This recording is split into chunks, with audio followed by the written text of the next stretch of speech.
is an Israeli Jewish rights activist who at the age of 7 experienced anti-Semitism after being physically removed from a bus in London, England, only for being Jewish. He has described this experience as the origin for his will to defend the Jewish people.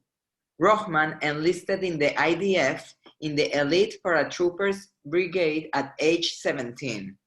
Following his service, he attended the University of California in LA, but later, after he found out that Columbia was the most anti-Semitic university in the US, he transferred to this school, and there he founded the school's chapter for students supporting Israel, and he served as the president. In 2018, Rochman received the 36 Under 36 Award as a recognition for his influence as a young leader. In 2020, Rochman ran in the World Zionist Congress elections as part of the Vision State. And you that are listening here, you have probably heard about Rudy because he's a noted writer and speaker on Jewish rights on college campuses and to organizations that are usually pro-Israel. He's very popular on social media. I myself have been following him for a long time. And he currently serves on the board of the Israel Innovation Fund. What is this? This is a philanthropic fund, and he's a leader of the Abide organization, which tries to bring unity between Israelis and Palestinians. Rudy, welcome, and thank you so much for being here. Thank you for having me, and I love the animated and passionate intro. No, it will be much longer, but I want this interview to be about you, not about me talking about you. All right, no problem. Let's do it. Rudy, I have to ask you. I really have to ask you. I'm very curious. Can you please tell us the story when you were just 7 years old in London and they took you out of the bus? Sure. So at the time, we had just moved to Miami. We were living maybe 2 years in Miami.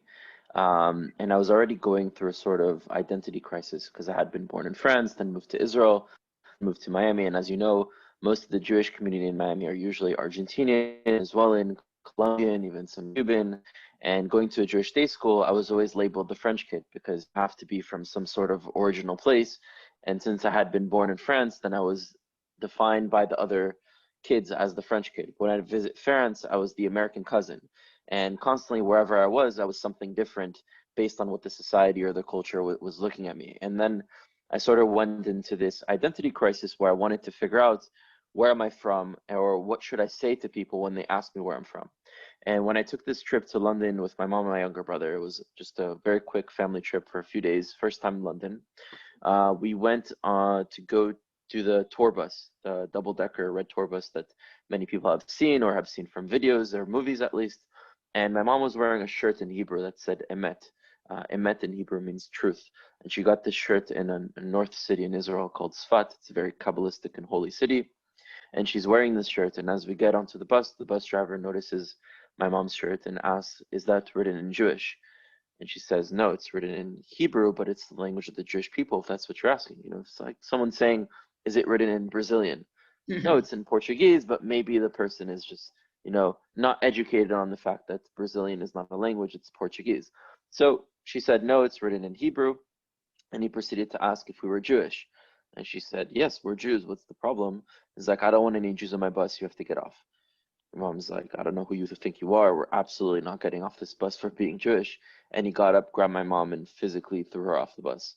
And when that happened, I did not know how to react. Of course, I was 7 years old, but I was not prepared emotionally, not prepared physically, psychologically, even ideologically, understanding the greater ideas that were happening in front of me. The bus driver ended up being a neo-Nazi. The guy got arrested, you know, people got involved in the moment, but that moment sort of did two things for me. It made me promise that the next time I'd see any form of anti-Semitism, really any form of injustice, that I'd have to be prepared. I'd have to be prepared physically, emotionally, intellectually, psychologically, ideologically, in every single way. And it also taught me who I was, because I realized it didn't matter where I was born, grew up, lived in, traveled to, resided in, what passport I have. It mattered who I was, and who I was a Jew. not because of what I believed in or didn't believe in, but because of what collective I belong to, what land I come from, and what land I belong to eternally. So that's kind of that moment and the outcome that came from it. Wow, that's very interesting and scary also. Yeah, but it was meant to happen. It Yeah, was now meant we to show have me something. the real Rudy Rochman here It was, defending us. it was meant to activate me. Yeah,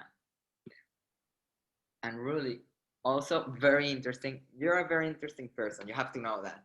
But like I was reading and it says he was in the university in California and then he decided to go to Columbia because it was named the most anti-Semitic college.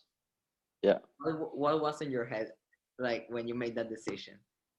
Sure. So I started university at UCLA in Santa Monica College in 2013 after getting out of the Army. My family had moved from Miami to LA while I was in the Army. And so since my youngest brother was 3 when I joined the Army and was 6 when I got out of the Army, I wanted to spend time with him. So I moved to LA, started school there. And UCLA is also very anti-Israel. It's not to confuse as if it's a pro-Israel place. But I recognized that they had a very strong base of Jews that were doing stuff there. In my opinion, then not enough. But I kept hearing from different friends of mine, since I was also a student at Santa Monica College at the same time.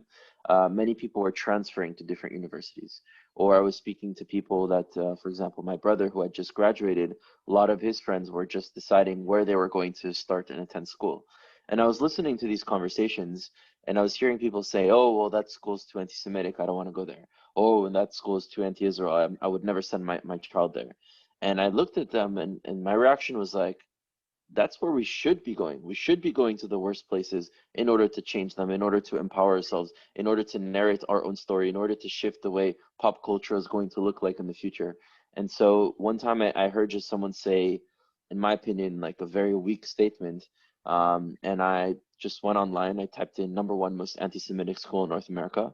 I found a list of top anti-Semitic schools. Columbia University was number one that year, and decided to transfer to Columbia University.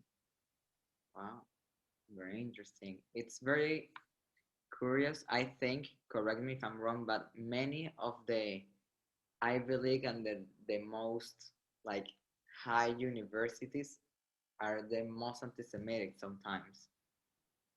Yeah, it's very liberal spaces, unfortunately nowadays, because it's become part of this, current modern day agenda on the far left to push anti-Semitic tropes. And to be honest, the far left to the far right, whatever is far, usually also includes being anti-Semitic. I mean, almost always. Um, so yeah, in a lot of these spaces that are usually very liberal, very extreme to one side or the other, are anti-Israel. And unfortunately, you have large percentage of Jews at these schools. Columbia is a fifth, sometimes a fourth Jewish on campus. And you look at New York City, and 9% of the population is Jewish. It's a decent percentage. But the reality is that Jews themselves don't know how to narrate their own story. So what do we expect the world to become better if we ourselves don't know what to do? Yeah, that's true. Because I mean, I guess you have had experiences in Colombia or in any other places where you go to speak, where you talk to some Jews that do not even support Israel. Yeah. How how is that experience? Like, what's the crazy stories you can tell us of you debating a Jew that doesn't support Israel, rights to exist? Yeah, so there's several reasons for why someone becomes anti-Israel. When it comes to the Jewish people, before we go into the misinformation, they could have not known anything about Judaism and been taught the wrong things. They could have been pressured on campus where they want to be pro-minority rights and be accepted in their social group, and they're told in order to be a part of this group, you also have to be anti-Israel. There are many ways in which someone can be convinced to go down that path. Also, the fact that within many Jewish spaces, we're not taught about the Palestinian narrative. In my experience and the people that I've been around's experience, I don't think any Jewish community really teaches people to hate Palestinians. But we're also not taught who they are, what they go through. And so a lot of Jewish students come to a college campus and all of a sudden are faced with a narrative that has truths in it and that are very real. And it's not the whole truth. There's truths on both sides, and usually one side only experiences one and not the other. And unfortunately, they seek to kind of completely reject their own narrative in order to go to the other side because they feel lied to. But for me, the way I look at Jews becoming anti their own collective, it's really the way I look at someone dealing with trauma. So, for example, you have a woman, let's say in psychology, they use this as an example, who's in an abusive relationship, right? And there are three ways in which a woman can respond and react to that relationship. She can fight back and remove herself. She can make excuses and pretend it's not a big deal, or she can blame herself for the actual problems that she's dealing with. And so those are the three ways she can respond. Now, when you look at anti-Semitism, you have Jews that stand up and fight back to it. You have Jews, which in my experience are actually most Jews in the diaspora, who pretend and make excuses as if it's not a big deal. And then you have Jews who side with their oppressors, even subconsciously, not even recognizing what they're doing, and blaming themselves and their own collectives for the problems that exist. And so when I look at those Jews, I don't see the term self-hating Jew as an appropriate term. I see it more as internalized anti-Semitism that can be generated from a variety of different reasons. But for the most part, I think it comes a lot from generational trauma that has been passed down and experienced, and we need to heal from that. Wow.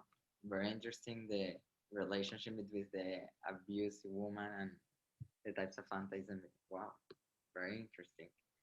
And talking about that, not about Jews, but I was seeing a video of you that I think was kind of viral because it has more than 100,000 views on YouTube.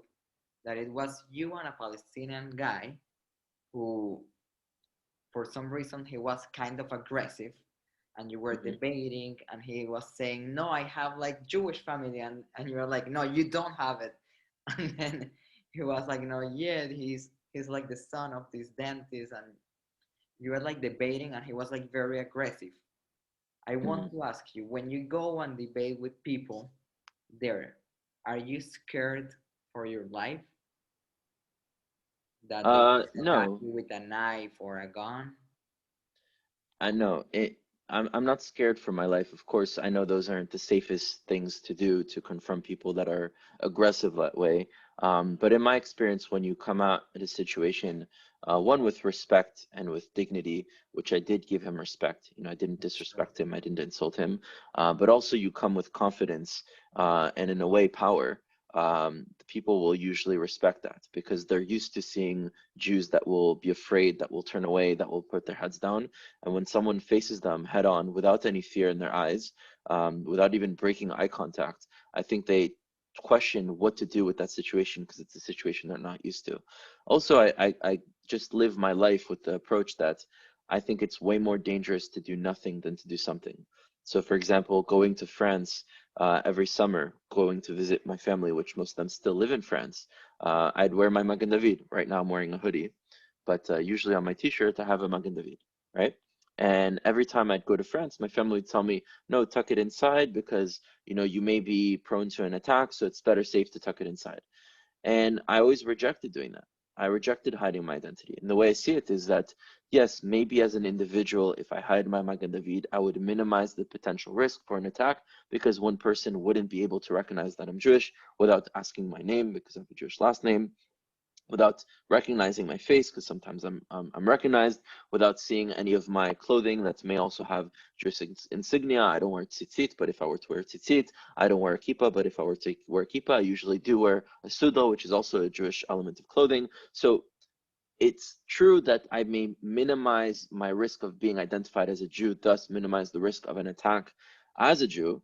However, the way I see it is when you tuck in your Magen David, you're also maximizing the attack for the collective because you are saying in your action, I agree and am okay with the reality that I should be afraid of who I am.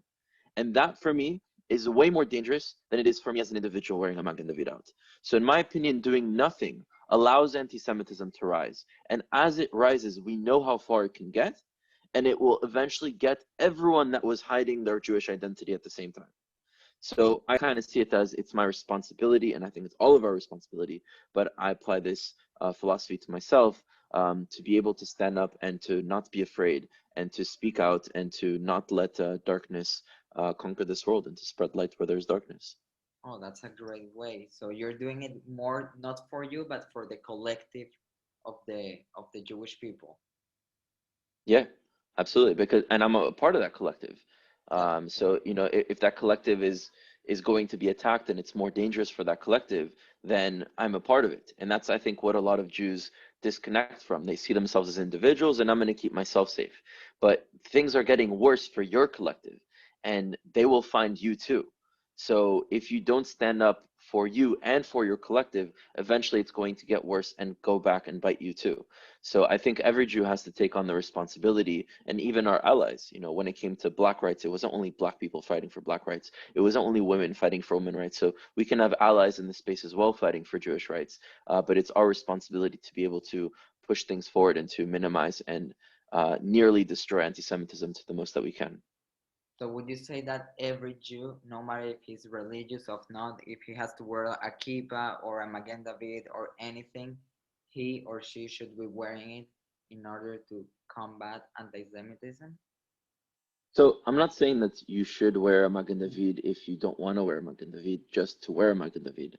And I'm definitely not saying intentionally go to an alleyway with a bunch of neo-Nazis with knives, you know, with an Israel flag in their face. I'm not telling people to go and provoke something. But if you are wearing your Magen David or your kippah or your tzitzit, usually, I don't think that you should ever hide who you are, and you should walk around proud of who you are. And if there's a society that has a reality where it's dangerous to be a Jew, then fight to change that society. Don't just hide who you are and try to blend in and try to have a short-term comfort, because short-term realities are not the way that Jews should be thinking. Oh, great. And changing just a little bit the topic, how have been your experience when you go to speak in colleges where many people are pro-Palestine? Have you been physically attacked? Have you been able to at least convince one person, because it's to me it's impossible to convince one person that it's very pro-Palestine. Have you been able to convince people to change their mind and be more open to be like to see the two sides of the conflict, or it's just that you do this so people who doesn't have a side yet can you can say, you know what, like maybe Israel, it has a right to exist, like. So to answer that, it's like, whoever said that to be pro-Palestinian had to be anti-Israel, or to be pro-Israeli had to be anti-Palestinian? Like, who made that a reality?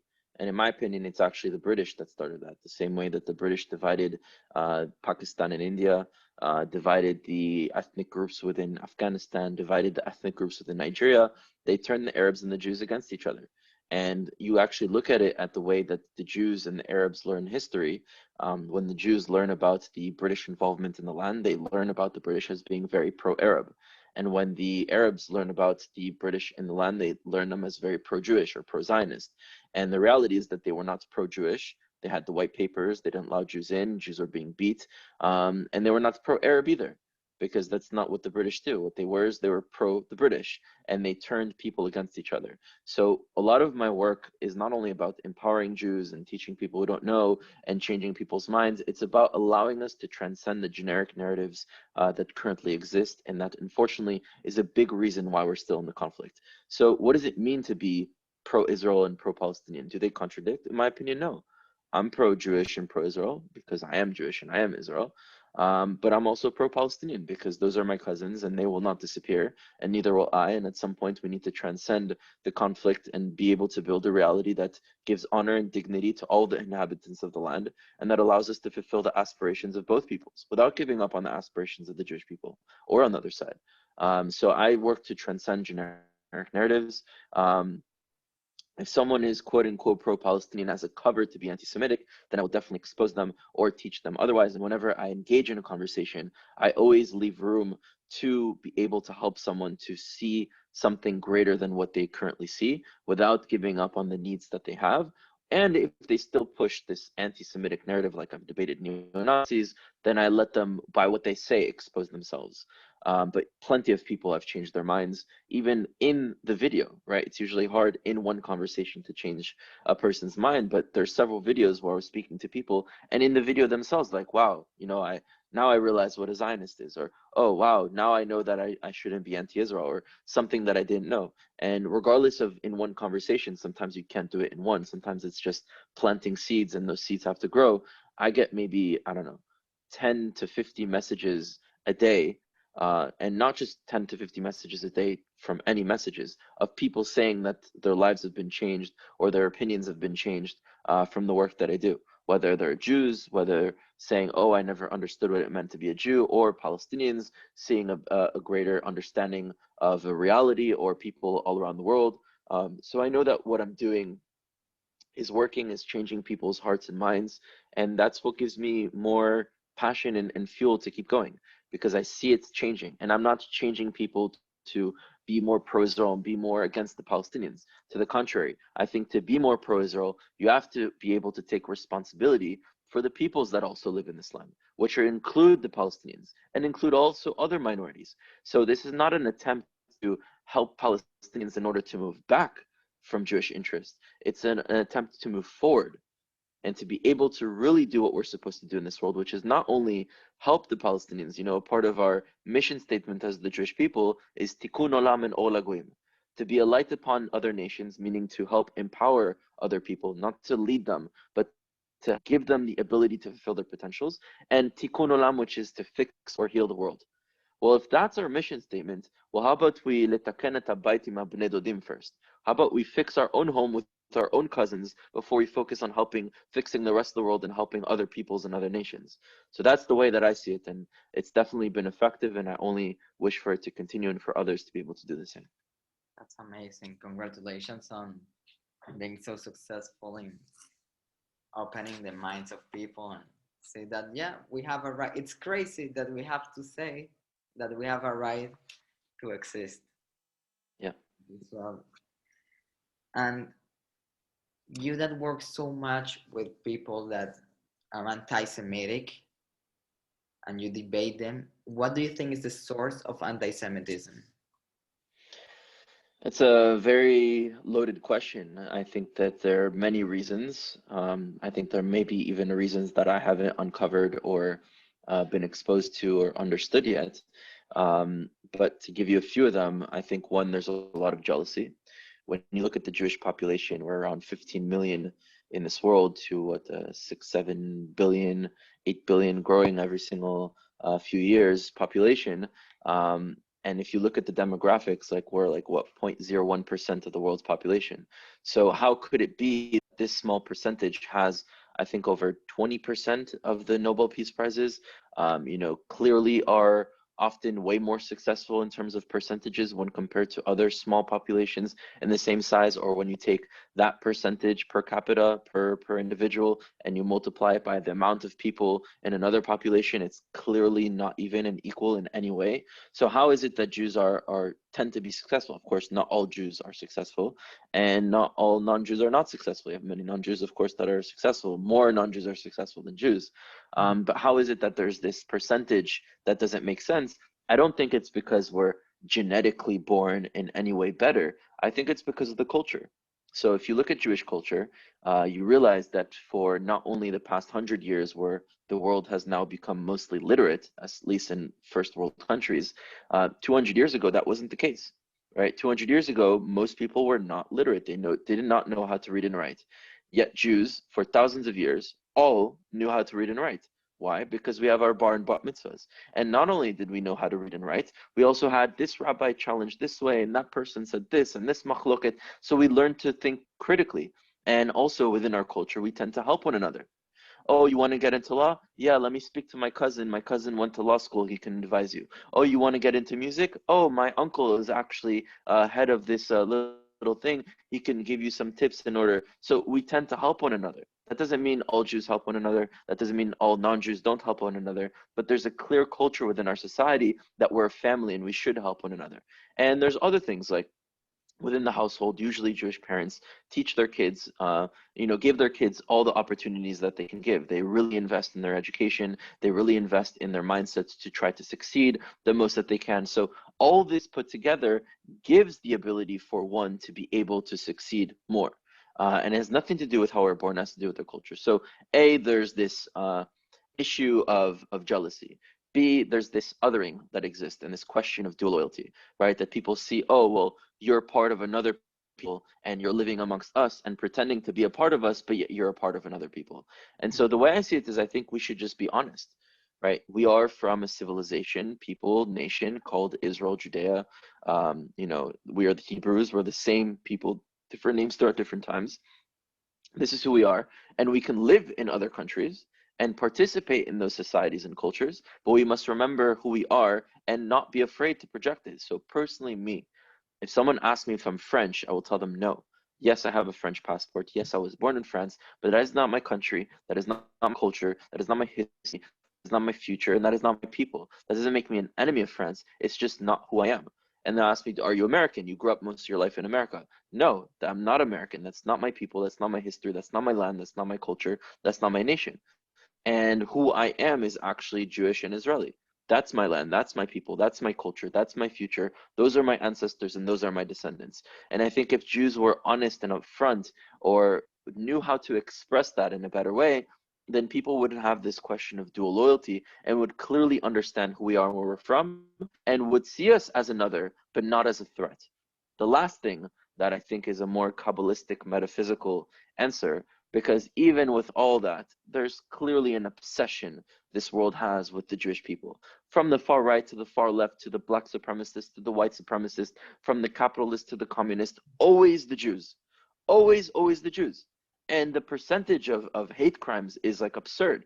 In New York City, which is supposed to be a safe place for Jews, 9% of the population is Jewish. You have over 50% of the hate crimes are against Jews. How does that even make sense? With all that I just said already, that shouldn't make any sense, right? So for me, I've been thinking about this for a long time. And the way I see it is that the Jewish people, again, back to the mission statement, we chose that our mission statement is to be tikkun olam and ol laguim, to fix the world, to heal the world, and to empower other nations. So let's think of the world as a body, right? And a body has many different organs or systems, right, to be able to function. And I think every nation can choose what system, function, or organ it can be. It can be two organs even. It could be three organs if it chooses. It could be half of one and half of another. Two nations can be one organ. Like you can choose as a nation what you are to give to this world. What is your role to play? What are you giving? Are you giving music? Are you giving culture? Are you giving science? Are you giving medicine? Are you giving literature? Are you giving technology? Like what do you give to this world? And the role that the Jewish people chose is to be the immune system. Tikkun olam, to fix the world, to heal the body, and ol laguim, to power the other organs, to empower and give the ability to the other nations to function. So we chose to be the immune system. And all the problems of the world tends to be blamed on the Jews when we obviously did not create those problems. I think about it, why does the world have this subconscious reaction to the Jewish people to constantly blame us for the problems? And it's not because we created them, but because subconsciously they know we have a responsibility to fix them. And if the immune system does not heal the disease, fix the problems, then all of it is blamed on the immune system because that was the immune system's responsibility to heal those problems. So it's not the immune system that caused those problems, but it's the immune system's responsibility to fix them. And I think because we're not fulfilling our purpose and using Israel as a vehicle and as a vessel to be able to do that, I think that's why there's a subconscious reaction within the rest of the nations in the world to have this obsession and rejection to the Jews. And I think only when we start doing what we're supposed to do and being united as a whole and being strong, that's when anti-Semitism dies. Wow, amazing. So that might be the reason why Israel is always trying to help. For example, when a country has a disaster like IT, or for example, I have seen that Israel wanted to give some of their vaccines to other countries. That's is that the reason why Israel always tries to be nice to every different country around the world and try to help them when something bad happens? Yeah, because Israel feels that, and it's a part of our culture. I mean, when you say Israel, it's not just the state of Israel, it's a Jewish civilization, right? And part of a Jewish civilization is to help others. I mean, we created these concepts of tzedakah, charity, the concepts of being able to help others, of environmentalism. A lot of, I mean, other nations could have also come to those conclusions and those realities and understandings, but those are deep and fundamental parts of Jewish culture to help others around. So absolutely, the country that embodies the Jewish culture and the Jewish people, and is the revival of the Jewish civilization, which, by the way, has many steps to go in order to really get to where we need to get to, and many things to fix, especially in the system and in the structure. Of course, that's why we do things. But I think we're only scratching the surface in terms of what our potential and capabilities are. And I think we need to not just do it in a small scale. Once in a while, when there's a disaster, go and help, which is amazing in itself. No countries are doing that. I think it has to be much larger. So, for example, solving the Middle Eastern conflicts and helping the water crisis in Yemen, giving them technology like we've created, the desalinization and the recycling of sewage water, and a lot of technologies that were created in Israel, giving them those technologies for them to be independent and actually have access to water for their irrigation or for their drinking water, to help solve problems. And you see that there's organizations like Innovation Africa that are going to Africa and helping people get clean water and electricity and learning. So we're doing it, but we're usually doing it on a small scale, and we're usually doing it as like, here's an individual group, or here's an individual political party, or here's an individual organization doing it. We're not doing it as a whole yet. My dream is to see Israel one day as a whole, united, actually doing that to the world on a much larger scale. It will be amazing. And it will be. It will be. That's great.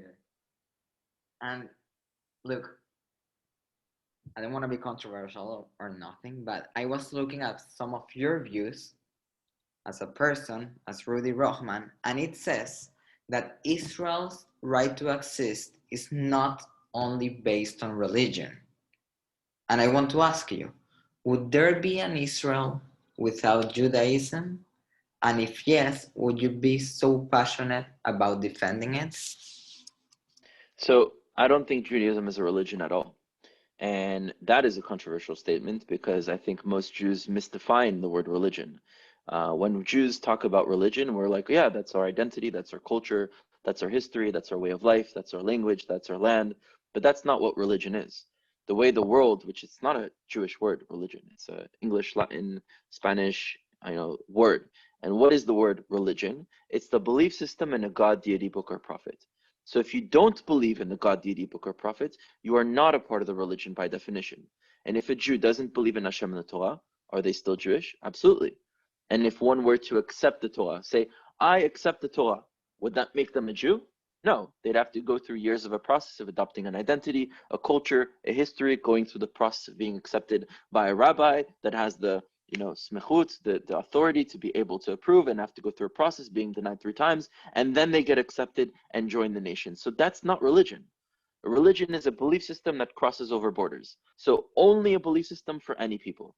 Judaism is not only a belief system, it's way more than that. And it is not for any people, it is for one people.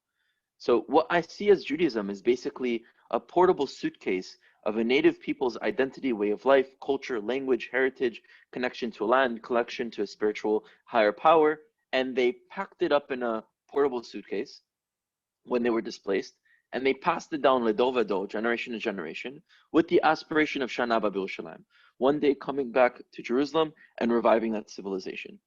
So let's look at, for example, the Maoris, or the Aboriginal, or the Tibetans, or the Aztecs, or the Mayans, or the Kurds, or Native American nations, or Native Canadian nations.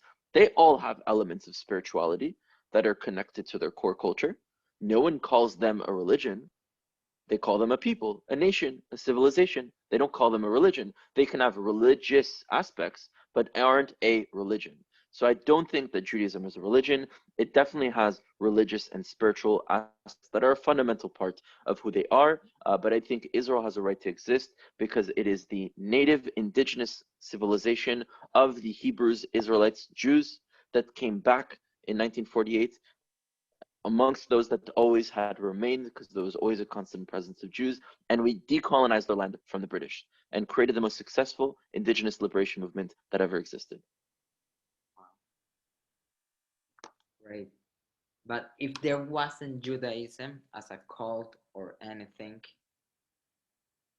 I mean, if we hadn't created the tools to preserve who we were, we would have assimilated and no longer been here. So, you know, I can't really answer. It's like if there were no Jews, like where would Jews go? You know? that's true. And another view that I saw that I was, you know, impressed, but that I want to hear your view. I saw that you don't believe in a two-state solution. You don't believe it. And I asked you, Absolutely not. what would be the solution of the Palestinian-Israeli conflict? So I think a two-state solution is a crime to both peoples. The land of Israel is not a piece of territory or property that we can just buy, sell, and trade and give away. It is our soulmate, right? If the idea of creating a country, a civilization of Israel was just to create a state anywhere or to have a safe place, we could have gone to many places. Madagascar, you know, even places in Argentina were parts of the conversation. But we came back to Israel because this is our native homeland. Now, Judea and Samaria, what the world refers to as the West Bank, is the heart of that civilization. For thousands of years, when we've been thinking of coming back to Israel, we didn't talk about coming back to Tel Aviv, which is only 100 years old. We didn't talk about coming back to Ra'anana, to Herzliya, to Caesarea, to all of these places. That was not the conversation.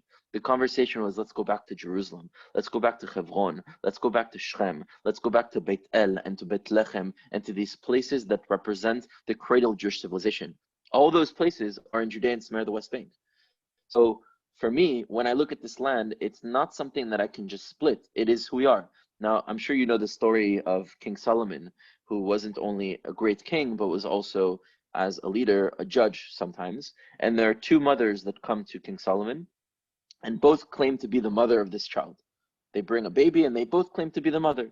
Now, King Solomon has to decide who's the true mother. You didn't have DNA tests and paternal and maternal tests back then to be able to prove who's the mother. So he asked, you know, I'm going to cut this baby in half, and you're going to take one half, and you're going to take the other half. And one mother says, no, no, no, it's actually not my baby, it's her baby, let her keep it. And the other mother says, yes, yes, I'm okay, cut it in half. And you know how he was able to know who the real mother is? Because a real mother would never cut her baby in half. And so that's the same way I look at this land. This land is not something to be cut. It's not something that we can just trade and divide and give away. It is our soulmate.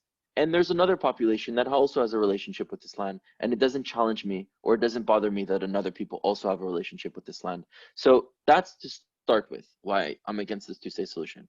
Next, let's talk about the security issue. You know, if we take that aside, first of all, if you look at the topography of the land, Judea and Samaria is here, and the rest of Israel, what is currently Israel proper today, is over here. You cannot, in a war, defend from higher ground. So completely puts us at a disadvantage if we were to fight a war with higher ground. Number two, look what happens to Gaza. Imagine Gaza being a few kilometers away from our central cities where the majority of the most dense populations are. You know, that's also not a reality. Then add another element. You have between 600 to 700,000 Jews living in Judea and Samaria, the West Bank. All those Jews have guns. Add another element. The majority of combat officers in the IDF are religious Zionists. So if you talk of a reality where Jews would be removed from their homes, and I'm not just talking about a caravan, I'm talking about developed cities. There are universities in Judea and Samaria. There are schools, there are playgrounds, there are factories, there are industry, there people live there. It's a whole city, cities upon cities that are there. And if you talk about a two-state solution, you're basically saying, I want to remove 600,000 Jews, while the majority of Israel is for them living there, and the 600,000 Jews there with guns will fight. So before a two-state solution, you would get a civil war in Israel.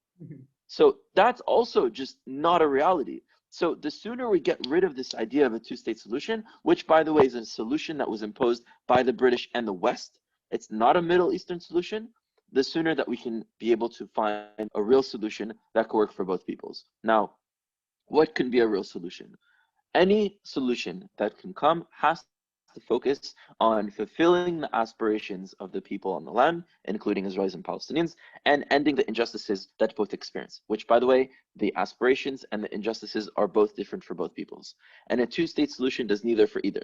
Now, how do we get to a solution? Well, first of all, we need humanization, understanding of identities and cultures and realities and experiences and aspirations of both peoples.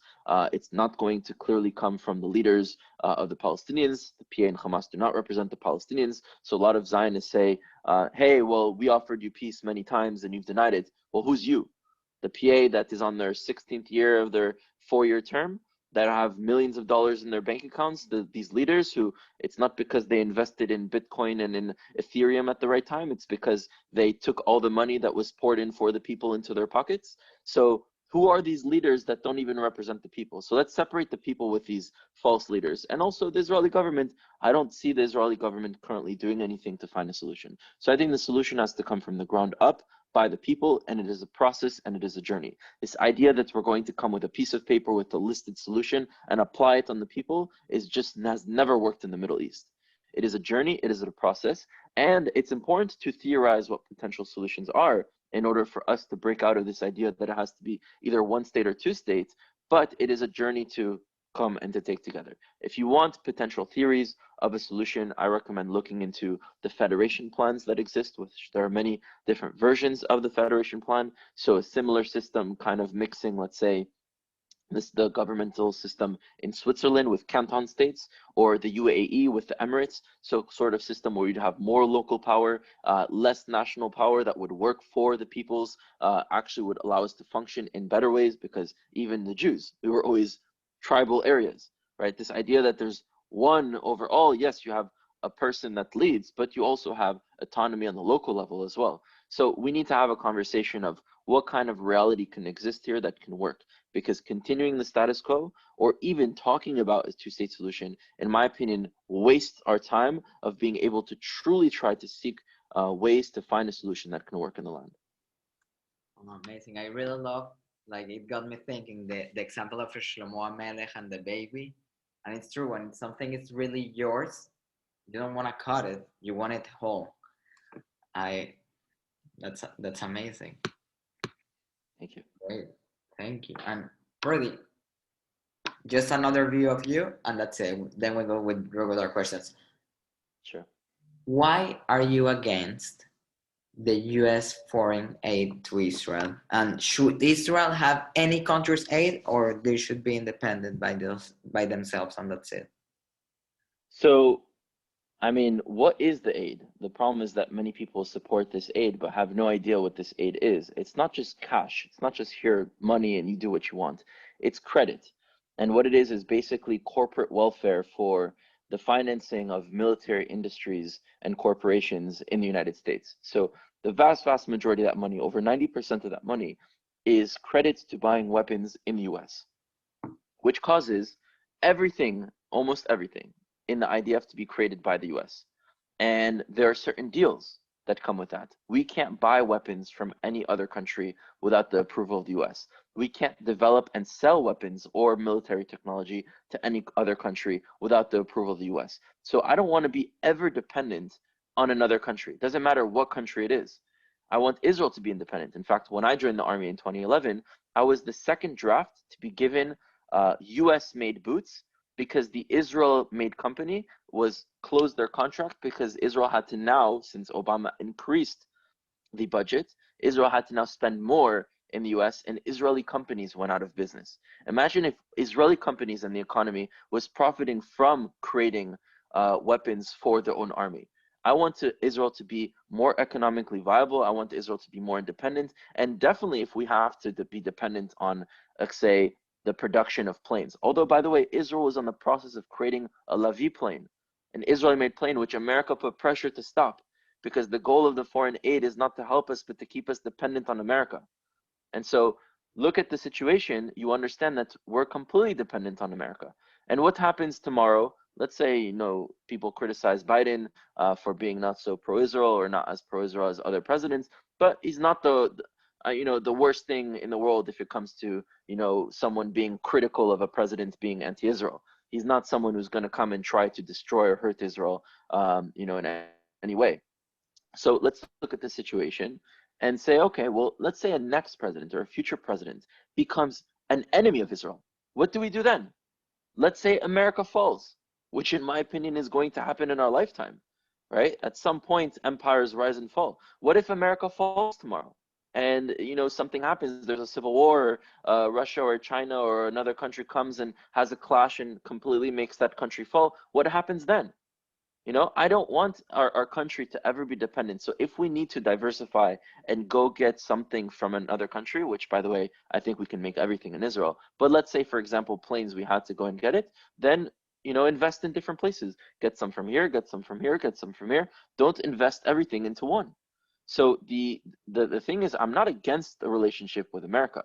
I'm not against the relationship with any country. I'm against the toxic and unhealthy relationship that exists that makes Israel dependent on America, and that doesn't help Israel grow, but keeps us basically sort of like addicted to this money and this aid, and dependent on it. And I am for ending that dependency. That's very interesting because it reminds me, I'm Venezuelan, and we studied in the history class that the oil in Venezuela was the biggest blessing and the biggest curse at the same time, because the only thing that we exported to other countries was oil, mainly, like 90% or 97%. So when the price is high, you have like a rich country, but when the price go lower, the country doesn't do so well. So I think that it goes the same with the relation of Israel and America with the aid. When America likes us, we're doing well, but what happens with the pass of time when they don't like us anymore? Because as you can see in the campuses, I think with the pass of time, there's more anti-Semitism. We are less liked. So yeah, it can be a toxic relationship that can lead us to not destruction, but to A less ideal situation, let's say. be weaker in the future. And Rudy, I was very interested in your view. Under the Trump administration, we saw many different Muslim countries making peace with Israel. And do you think that this is a real peace? Should Israel be alert, like maybe it's a trick of some country? Like, what do you think about this? This I think it's an economic, strategic, political, and security-based peace. I mean, it's not like Israel was at war with any of these countries. They just didn't have diplomatic relations and economic relations, at least publicly. And I do think it's the start of something bigger to allow those countries to be open-minded, those societies to be open-minded to the reality that A, Israel exists, B, Israel's a great and strong country, and C, they should have relations with it. So I do think it's something that's growing. But even if we look at other countries that Israel has quote unquote peace treaties with, like Egypt or like Jordan, the majority of the population in Jordan and in Egypt all hate Israel. So what is really peace? Is it signing of a contract? Is it people not fighting each other anymore? For me, the word peace is kind of played out. What matters to me more is justice. To create a reality where we can transcend the problems that exist. And I do think that we can eventually get to a reality where the Middle East is in peace, but first we have to create a system that is just for all peoples. So do I think it's real peace with the UAE and with Sudan and with Morocco and with Bahrain and with potentially also Oman and Saudi Arabia and other countries that are also interested in getting to the table? Yeah, I do think it's a real peace because A, we had no reason to be in war in the first place, and those countries are very open to having political and security, military, economic relations with Israel. So I think it's great. But I think we have other problems that we need to solve, especially problems with the Palestinians that we really need to focus on. Because again, I think the next chapter of Jewish history has to be, okay, we have Israel, but what is the purpose of it? And what are we going to do with it? Do we have a country to be like every other country? Or is there a reason why we came back here? And what is that reason? And I think that's the conversation that our generation has to start having. Where are we going to go? The goal of Zionism was to return to Zion, right? The right for the Jewish people to self-determine on their ancestral land. We did that. We came back to Jerusalem in 67. So what are we doing now? What's the next chapter? What's the next direction? So in my opinion, we're living in a post-Zionist era, and we have to figure out what is that next chapter of Jewish history. And if we don't even ask the question, we definitely can't find the answer.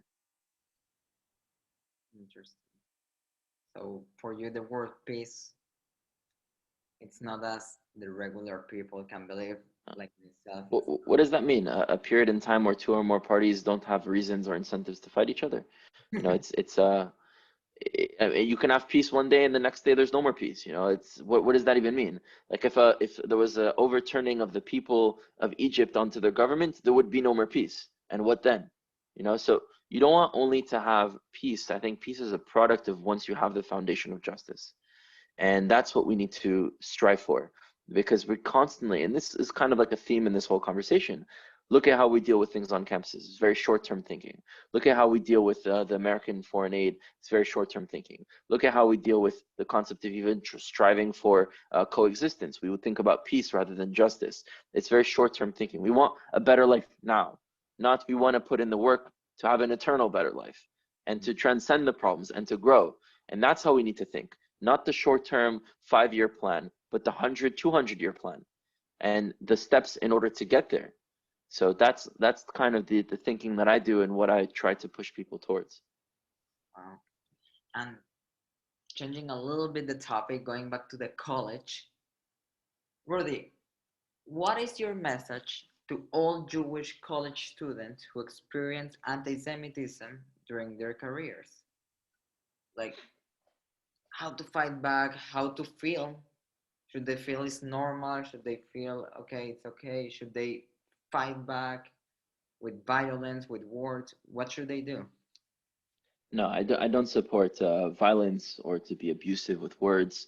Um, the only time that I would support someone using physical forces to defend themselves or to defend someone, that's the only time, and definitely do so if someone is being physically attacked, and physically get involved and defend them or defend yourself. Don't be passive and put your head down and just allow things like that to happen. But I definitely don't support someone going out there and trying to hurt someone, even if they said something that's offensive. And not also to always speak with respect, even if the person's insulting. At the end of the day, they'll expose themselves for getting on that level. So what kind of advice? Well, it depends on the person and it depends on the situation. It's hard to say this is the equation to and this is the answer. But maybe I can help phrase the question a little bit better, and your viewers, listeners can be able to find their own answer. I think every single Jew, in fact, every person, but let's just start with the Jews, should be asking themselves the question every day or at least once a year: what are the skills that I have? What are the skills that I can obtain? How can I sharpen the skills that I have? And how can I apply that to change the world in a better way and make the world, move forward and spread light where there is darkness? So how do you use what you have and gain things along the way in order to fix the problems that you currently see? And why do I say every day or at least once a year? Is because with time, your situation changes. What I could have done and was able to do while I was at Columbia, I'm not at Columbia anymore. So using the skills that I have, plus the ones that I've sharpened, plus the ones that I've gained since, no longer applies. So the question is ever changing. The situation is ever changing. Your life and the way you look at the world is ever changing. So you have to constantly be asking yourself the question: how do I use what I have and try to gain more in order to make the world a better place? And that's not only for the collective on the macro level, it's also on the micro level. At some point, Jews will become parents, B'ezrat Hashem. And as kids, you need to invest in the education of your children. You need to empower and raise a stronger next generation. That's also a vital part of what you can do. And it doesn't end there. You have friends and you have a workplace and you have talent. Some people can do public speaking. Some people can create content. Some people can, create medicine and save lives. Some people can, be philosophers and think different ideas. There are many ways in which one can go and spread light. An individual, if I had to give an advice, is find your way and allow that way to evolve and to grow, and constantly ask yourself the question of how do you apply yourself in the best way to make this world a better place. Wonderful. I didn't expect that answer. Thank you. I like it more than what I expected. What did you expect? Like, hey, if you face anti-Semitism, do this, and that. But this one gave me like a broader perspective. And Actually, I went to yeshiva university, so I was never in a position to face anti-Semitism and trying to fight back. But most of the people of the Jews don't go to yeshiva university, so they will eventually face this. Yeah. And Rudy, we are about to end this great interview. What is your message to every single Jew that is listening to us right now and still don't know if he or she should support Israel and Palestine? As you said, like it doesn't matter if you're pro-Israel, you can also be pro-Palestine, or you have to be pro-Palestine to be pro-Israel. Because as a matter of fact, I was never given, hey, you have to be pro-Palestine. This is kind of new to me. So what would be your message to say, hey, should we look more as Jews as the suffering that the Palestinians are having in order to be more pro-Israel and also trying to help Palestinians? Yeah, so I would say it's more pro-Israel and pro-Palestinian. And so the message I have to the Jews is the message that I gave before, find what you have and apply it to make the world a better place. The message I have to Jews, particularly to seeing the situation, is be able to transcend the generic narratives that you've been given and that you've seen the world through in a zero-sum game reality of it's one versus the other. The reality is that Palestinians will not disappear. In fact, they're our cousins. I don't know if you know, but the more recent research done by geneticists is that a third of Palestinian DNA actually stems from Jews. So a third of their ancestors are actually Jews that were forcibly converted to Christianity or Islam, and with time Arabized, and now are a part of this population. So not only are Palestinians our cousins because Arabs in general are our cousins, but they're also our cousins because a large percentage of them actually descend from Jews. And they're fascinating stories there. I mean, some of them even have the tefillin of their great grandparents. Some of them like the women light candles on Friday night and have no idea why. Just our mothers and our grandparent mothers, and we just have been always doing this. We don't know why, but it's part of our culture. Some of them walk into the house and go like this when at the door. There's no mezuzah, and they don't know why they do it, but it's a custom that has been done. Some of them have the last name Sabatin, which means sometimes it could mean a few things, but also means Shabbat. So there are definitely some really unique and fascinating stories amongst the Palestinian population, but understand that there's no reality where Israelis or Palestinians disappear. So to continue to push a narrative of it's either us or them, it's us versus them, that's just allowing the conflict to continue. And if we truly seek to move forward in a reality where there's no more conflict, and I know it's hard for people to imagine because they're living very much so in the now, but if you look at history, there are many conflicts, 100-year war conflicts between Germany and France. Today, Germany and France are just two countries that are neighbors, no problem. The peoples have no problem. Even the Nazis, right? The Nazis were one of the worst things that the Jewish people experienced. Few years after the Nazi regime, Germany was already helping a Jewish state, Israel. So if you go within a decade from your society civilization massacring every Jew that they can find to 10 years later supporting a Jewish state, I mean, you can definitely change and fix and heal the situations that are happening between cousins. So I think we need to transcend these narratives that we've been given and push for a reality that allows both to exist, both to achieve justice, both to fulfill their aspirations. And that doesn't mean giving up on our own aspirations. Many of these quote unquote peace movements tend to forget what's important to the Jewish people, tend to put down our dignity and our honor and our needs in order to want to be liked by others and to play referee. And that's not what I want. I want the strong Jews and the strong Palestinians, not the weak on either side, but the strong ones that push for the continuation of their people and their aspirations to come together, to humanize one another, understand each other, and to build that future together. That's what I want to see, and that's the advice that I can give.